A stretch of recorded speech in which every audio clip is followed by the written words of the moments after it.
So, finally some Zacktivation today and some rumors for DC. Hey, welcome back to the Ping Pong Flix. My name is Chris Wong. First, we're going to talk about Zack Snyder. He's got Army of Thieves coming out and a huge update for Rebel Moon. Next, we're going to talk about an adaptation of one of my favorite game series, Metal Gear Solid. Then two rumors, once again, coming from Giant Freakin Robots, and I'm starting to wonder if it's accurate at all, or very good guesses involving DC. Zack Snyder's back from vacation and he's announcing the date for Army of Thieves. Now, he's not directing this one, but he is producing. This one is directed by Matthias Schweighöfer, and it is a heist movie, a prequel to Army of the Dead, and I'm really curious if it has any connection to that whole time loop theory that went on in Army of the Dead. But in any case, it looks pretty exciting, and I can't wait to see this. October 29th, it drops on Netflix. But Zack Snyder is truly busy working on multiple projects, and one of those projects is Rebel Moon. Well, there's a big update today from The Hollywood Reporter. This is what they said. Other big budget projects shooting in the state including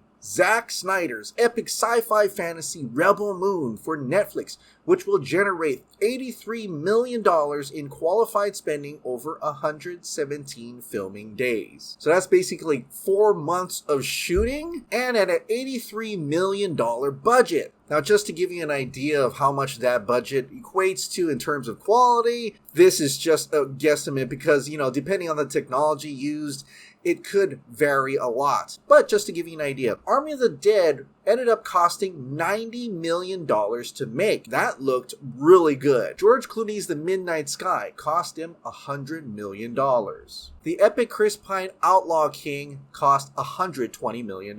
Now, since Zack Snyder tested out the volume, I'm wondering if Zack Snyder is going to use that technology, that stagecraft technology that was utilized in The Mandalorian. These giant LED walls that worked to The Mandalorian's advantage. And since this is going to be a sci-fi movie adventure in the likes of Star Wars, I wonder how much The Mandalorian cost. Apparently, The Mandalorian costs about $15 million per episode. So season 1 was about $100 million. And season 1 of The Mandalorian was 8 episodes. So there is a lot of room for Zack Snyder here, and I'm sure he's going to use the budget very well. And just to remind you what kind of story Rebel Moon is, here's the synopsis. The story is set in motion when a peaceful colony on the edge of the galaxy is threatened by the armies of a tyrannical air agent named Belisarius. Desperate, the colonists dispatch a young woman with a mysterious past to seek out warriors from neighboring planets to help them make a stand. That sounds epic. I can't wait to see what this looks like. I don't know when he's going to start shooting, but he's got 4 months to do that with an $85 million budget. Principal photography is less than Justice League, but more than Army of the Dead. And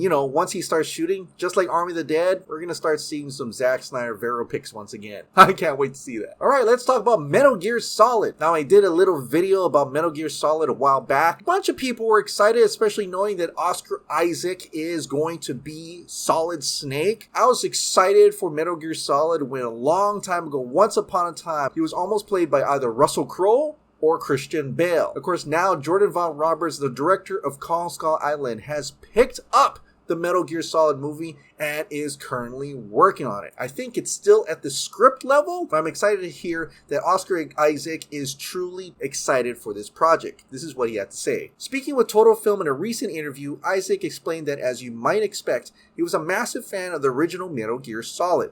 "I just love the game," Isaac said when asked why he wanted to make sure that he could take part in the movie adaptation. "I love the feeling that the game would give me every time I play it. It's just a strangely isolated, mournful, lonely game to play that has these incredible moments of violence and terror, with these weird psychedelic concepts and villains. But yes, it's kind of like a psychedelic military horror things that happen." Isaac went on to say that he was also a big fan of the themes that creator Hideo Kojima wove into the original Metal Gear Solid.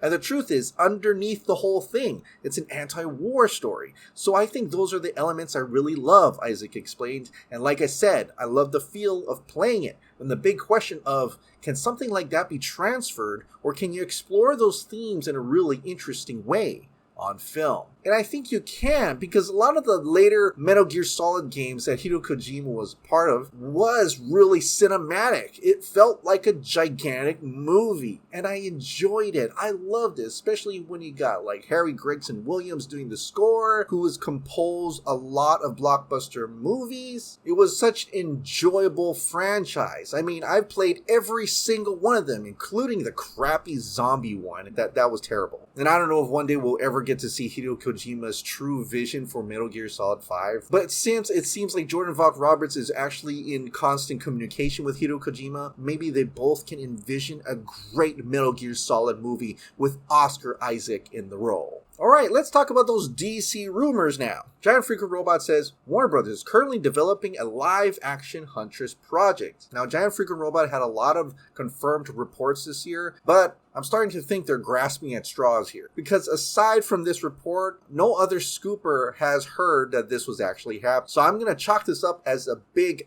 guess, because guess what other Birds of Prey character is getting their movie? Black Canary is getting her own movie. So it seems like a probable case that maybe the other characters from Birds of Prey could get their spin-off on HBO Max as well. Would I love to see Huntress getting her own movie? Absolutely. Mary Elizabeth Winstead played Huntress in Birds of Prey, and I think her story was actually really chopped up because it made way for more of a Harley Quinn story. I think there's a lot of material there for Helena Bertinelli to actually craft a better story for Huntress, and maybe even expand to after Birds of Prey. Because after Birds of Prey, you have Black Canary, you have Huntress, and of course you have Renee Montoya. And since we're going to have a Black Canary movie, which we're thinking is probably the sequel from Birds of Prey, what happened to Huntress and Renee Montoya? And so it does seem like a likely case that if they are going to make a Black Canary movie, and if successful, they could spin off the other two characters as well. A Huntress movie, and maybe even a Question movie with Renee Montoya. But it's always great to see Mary Elizabeth Winstead in another movie, especially when her newest Netflix movie, Kate, is coming out, and she looks badass.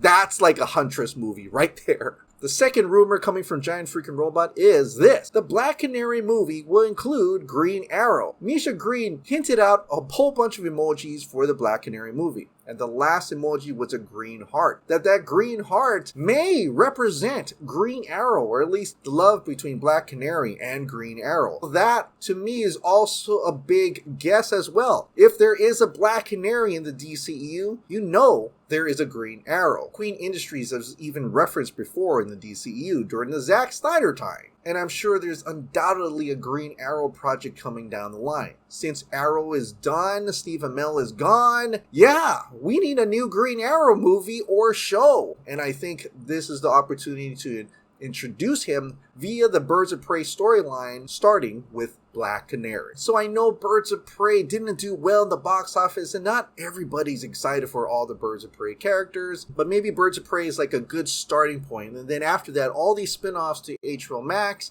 we could actually see this universe expand and grow and flourish with more stories, with getting to see more adaptations of all the comic book stories that we know and love.